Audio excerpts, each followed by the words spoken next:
TGSRTC petrol బంక్లో అక్రమాలు వెలుగులోకొచ్చాయి. భద్రాద్రి కొత్తగూడెం జిల్లా చెర్ల మండలంలో కల్తీ పెట్రోల్ వ్యవహారం కలకలం రేపుతోంది.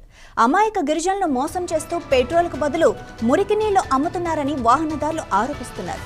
బంక్ సిబ్బందికి ఈ విషయంపై ఫిర్యాదు చేయగా మోటార్ లేదా మిషన్ సమస్య అని చెబుతూ తప్పించుకుంటున్నారు. దీనిపై స్థానికులు తీవ్ర ఆగ్రహం వ్యక్తం చేస్తున్నారు. అధికారుల నిర్లక్ష్యంపై ప్రజలు మండిపడుతున్నారు. ఉన్నతాధికారులు స్పందించాలని చెర్ల ప్రజలు వాహనదారులు డిమాండ్ చేస్తున్నారు.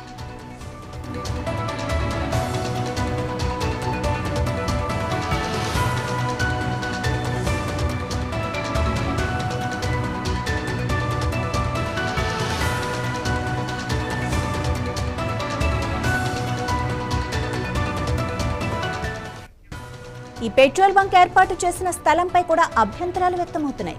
పబ్లిక్ ప్లేస్ లో పెట్రోల్ బంక్ ఉండటం ప్రమాదకరమని స్థానికులు ఆందోళన వ్యక్తం చేస్తున్నారు.